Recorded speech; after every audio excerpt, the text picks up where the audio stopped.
Welcome to Lever Time. I'm David Sirota. It's been almost 2 years since Israel launched its war in Gaza in response to Hamas's October 7th attack. Somewhere between 50,000 and 100,000 Palestinians have been killed in Gaza. Israel's own former Prime Minister, Ehud Olmert, recently wrote that, quote, "What we are doing in Gaza is a war of annihilation, indiscriminate, unrestrained, brutal, and criminal killing of civilians." Today on Lever Time, we discussed the G word, genocide, and why more and more experts say this term is not just the accurate description of what's going on, but the necessary label that acknowledges the illegality of the actions of Benjamin Netanyahu's government.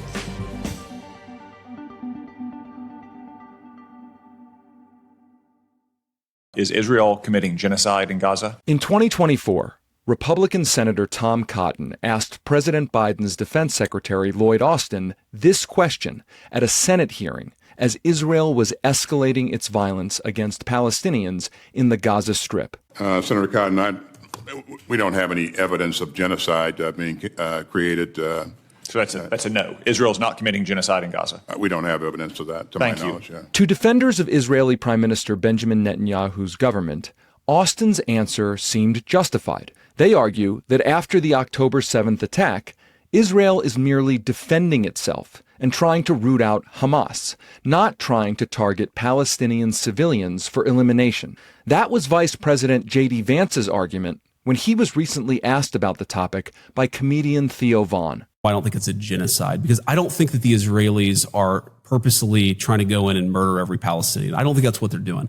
I think they got hit hard, and I think they're trying to sort of destroy this terrorist organization, and war is hell. To those watching the horrors unfold in Gaza on their iPhones and their television screens every day, this all seems like the U.S. government being willfully blind and denying the reality of an Israeli operation that has gone beyond a war and beyond even ethnic cleansing, an operation whose intent is to destroy, in whole or in part, a national, ethnical, racial, or religious group. That's actually the definition of genocide under the United Nations Convention ratified by 153 countries, including Israel and the United States. And that does seem to be what Israel's own government officials are saying they are trying to do to the Palestinian people. Israel's agriculture minister has said, quote, "We are now rolling out the Gaza Nakba," a reference to the 1948 expulsion of Palestinians from their land. Another Israeli minister said Israeli forces are trying to leave Gaza, quote, "totally destroyed." Benjamin Netanyahu himself has declared that, quote, "We are destroying more and more homes. They have nowhere to return to." And according to a recent poll, 82% of Israeli Jews support the forced expulsion of Palestinians from Gaza. Meanwhile, the Israeli newspaper Haaretz just reported that Israeli soldiers told the newspaper's reporters that, quote, "they were ordered to fire at unarmed crowds near food distribution sites in Gaza, even when no threat was present." One soldier told the newspaper, quote, "It's a killing field. Where I was stationed, between 1 and 5 people were killed every day. They're treated like a hostile force. No crowd control measures, no tear gas, just live fire with everything imaginable. Heavy machine guns, grenade launchers, mortars."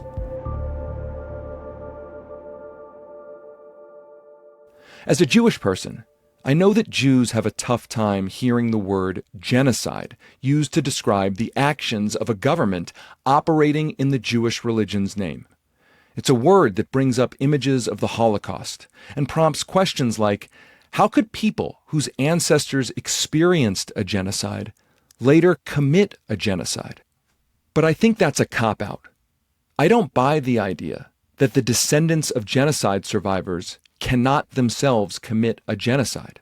Immediately after October 7th, when Israel's counterattack began, I wondered why so many were arguing with each other about the precise terminology, rather than trying to just come together to stop the violence.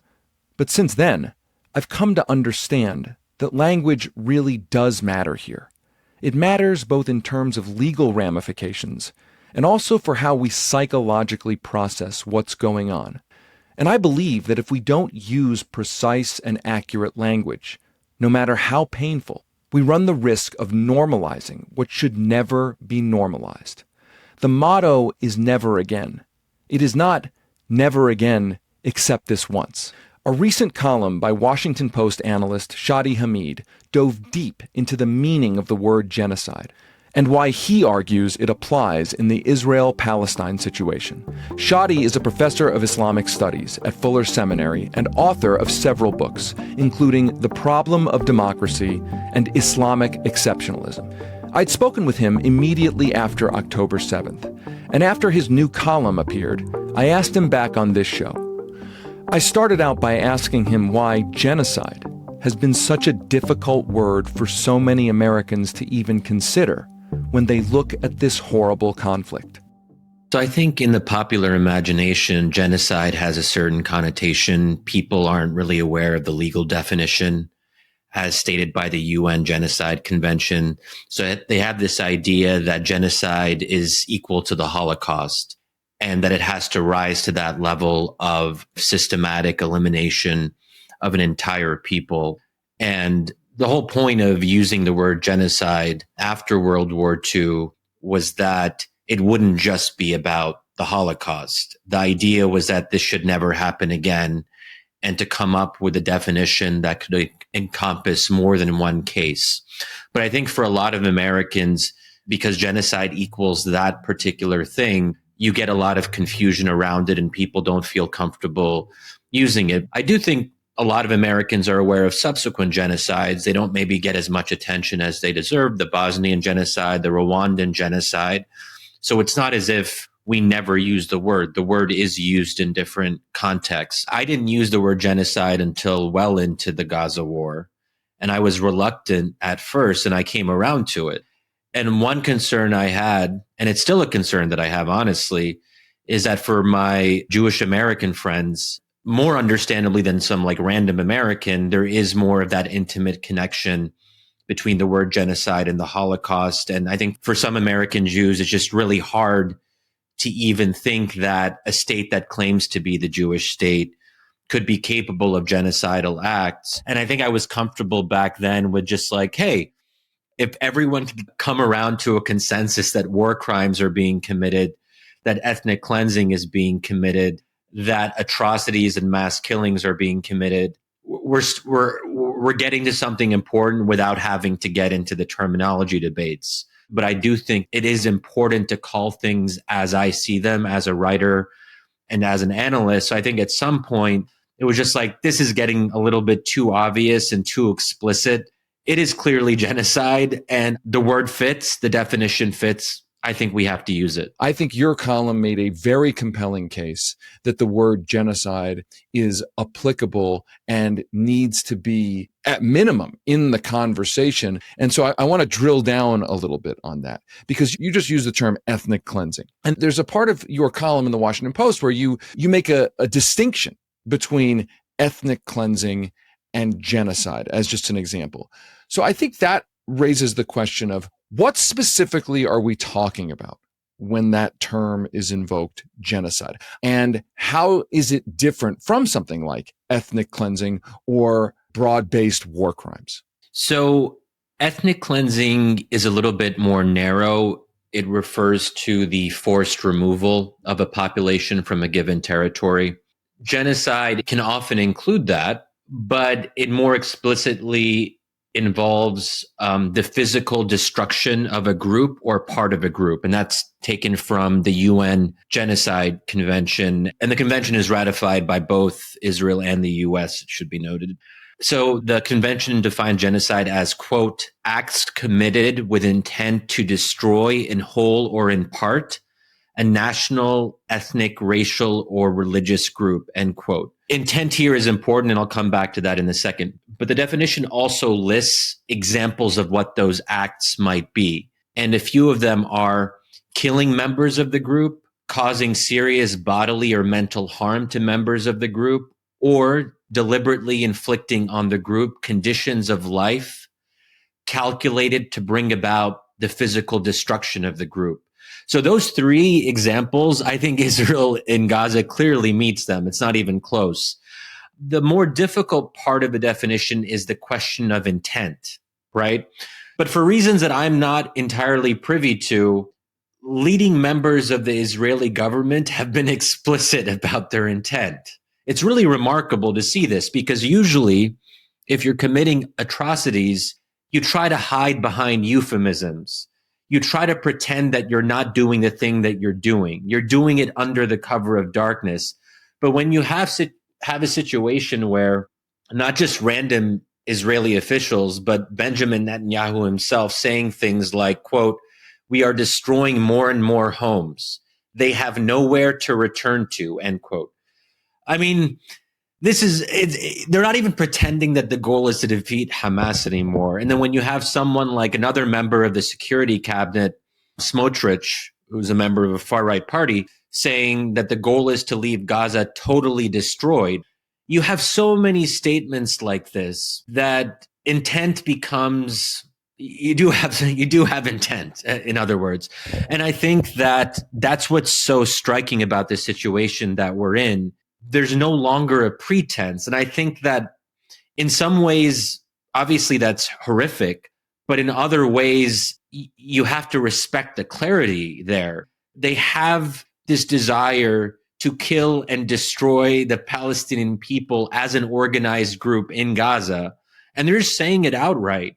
And it's remarkable. Yeah, and I agree with you that the Israeli government has been quite explicit. And I think just as disturbing are some of the polling data points that have come out of Israel. There is this poll that went around, a survey published by Haaretz, that found 82% of Israeli Jews supported the forced expulsion of Palestinians from the Gaza Strip. When that poll showed that 47% of Israeli Jews answered yes to the question, and this was the question, do you support the claim that the Israeli army in conquering an enemy city should act in a manner similar to the way the Israelites did when they conquered Jericho under the leadership of Joshua, i.e. to kill all of its inhabitants?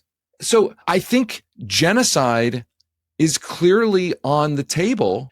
And from there flows the question, what are the international legal consequences if the world comes to a consensus that this is a genocide? What does that mean in practice? I think this is a defining moment for a generation of people who just follow international politics, but even those who don't really and are just vaguely aware of it. I have not experienced a political event like this in my adult lifetime. I mean, I lived through the Iraq War and 9/11 was formative for me, and those will always be formative for me. But I think nothing has affected me personally and politically as much as the war in Gaza.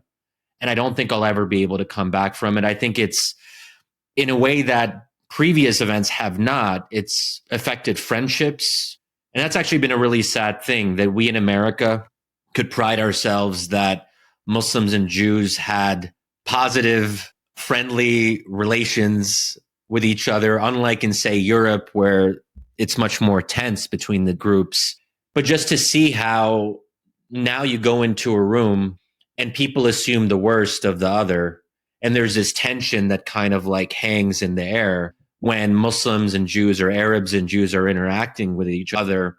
I don't have a solution for that, but it's just something that's worth noting and worth reflecting on. I don't think it's just between Arabs and Jews either. I mean, I can tell you that, look, I'm Jewish. I have a synagogue group. When the issue comes up, it is very tense. I feel nervous about asking questions because I don't know where anybody is on the issue. And your point about genocide being a word to use for posterity, I would ask, looking forward, why is that important, not just for the here and now to try to stop the awful killing that's going on, but why is it important for future generations, for my kids to understand that that's what is going on?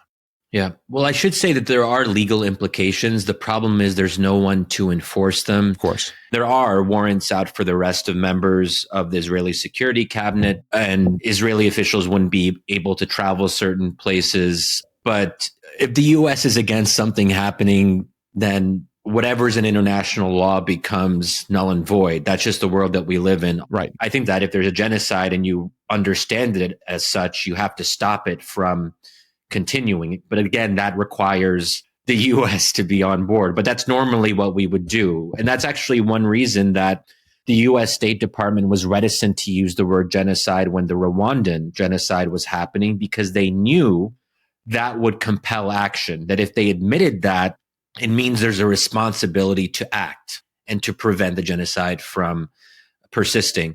So in that sense, once you acknowledge the word, it does have a kind of power to it. But going back to your question about posterity and what that means for our kids and grandkids, I think that this can and should, and I hope it will, shape the Democratic Party for generations to come. That for young Democrats, unlike, the older Democrats who are still a little bit more unquestioningly pro-Israel, there is a real generational divide on this, but younger Democrats and younger progressives will use this moment and remember it, and then that will affect and shape their political action going forward. That people who don't understand that something horrific happened in Gaza should not be the leaders of our party. That, I think, is a starting point, and it's a practical one. And I hope that can be a legacy going forward, that the Democratic Party will be sort of the reservoir of a kind of sentiment and a kind of moral memory of what happened. I think what also makes this confounding is that Israel does make some basic credible arguments when it is talking about the security situation in the Mideast. Do you think that part of what makes this confusing is that there's genocide mixed in with other security policies that are sort of not genocidal even as they are violent? So I think the geopolitical context is obviously a complicated one. It's the Middle East we're talking about. I do often hear the trope, well, Israel's in a bad neighborhood, as if that sort of justifies Israel doing whatever it feels like doing. Well, I mean, that's Israel's argument. That's how Israel argues the case, which I don't agree with. But but I mean, fine, you've got some security problems, but that doesn't justify, the behavior. It doesn't mean that you can be a sort of rogue state that just goes around just invading countries willy-nilly whenever. I mean, there just seems to be no restraint. And even take an example of post-Assad Syria, I think that's an example that's a promising one, that at least Syrians have a chance to build a new future. It's not perfect, it's messy, but at least it's something. And then you have Israel going in and bombing its airfields because they seem to want to cripple a new state from emerging that could have any kind of coherence to it. It's just completely gratuitous. But I think the other thing that's worth mentioning here is that there is at least one other genocide happening, or has been happening, which is in Sudan. And people will say, well, why doesn't that get as much attention? Why do people focus on Israel? I think the answer to that is just so obvious that I think it's almost odd that people bring it up, which is the US is not the chief military patron of Sudan. We don't have any real ties there militarily. We don't have the power. We can't stop military aid to Sudan because we don't have military aid to Sudan. There has not been a US-enabled genocide before. I think because we're directly complicit as Americans, it is in part our war. And I think that's what makes this whole debate about Israel's actions and the war with Iran now. So this isn't just about what Israel is doing in Gaza.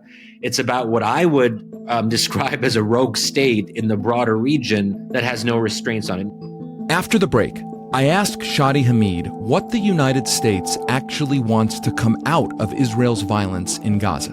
We'll be right back.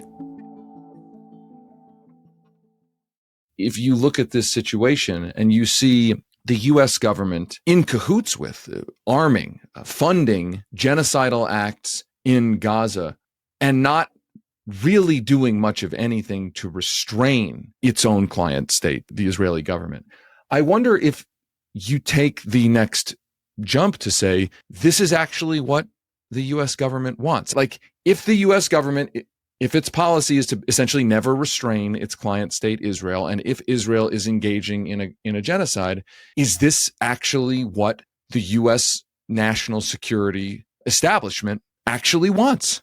It may be what the current national security establishment currently wants.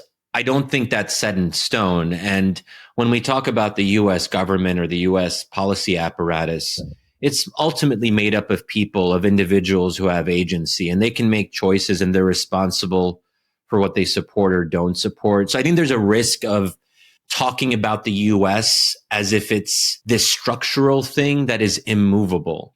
I think that especially the Biden administration could have made completely different choices at key moments in time. But I think ultimately what happened there is Biden was ideologically committed to Israel in a way that I'm not even sure Trump is. He had this old idea of Israel because he's super old and he remembers the 60s and 70s when Israel was the kind of sort of underdog. There was a labor government. Yes. That is an Israel that doesn't exist. And maybe it's not as simple as the U.S. government actively supports ideologically Israel's genocide. Maybe it's as simple as the U.S. government wants a client state in the Middle East and is willing to tolerate a certain amount of that client state's genocide in order to have that client state do the other things that it wants that client state to do, right? Yeah. How much of a problem, I'm putting that in quotes, how much of a problem does that genocide have to become for the U.S. government to say, okay, now the incentives are different. Now we really have to change policy? It's hard for me to envision anything in Gaza itself that would shift, at least the Trump administration, in an obvious way. I do think other things in the region happening that go against Trump's wishes, as you alluded to, and that we've already seen signs of that. I mean, there have been signs of Trump getting impatient with Netanyahu and the fact that Netanyahu seems to have wanted to drag Trump into things that Trump didn't initially want. I know Trump is trying to cover himself and say he was always fine with this. I'm a little bit suspicious about this. I think Trump likes a winner, and he saw that Israel was, moving ahead, and it's like, oh, it's happening. Well, I better get on the right side of power. But I think there's something else that you're sort of gesturing at a little bit, which is I think the U.S. government doesn't view Arabs and Muslims as equal people. And this is a long-running thing. It's not just a Republican thing or a Trump thing. I think there is just an undercurrent of seeing the Arab and Muslim world as a sea of barbarism, and then seeing Israel as the outpost of Western liberalism in that sea of barbarism.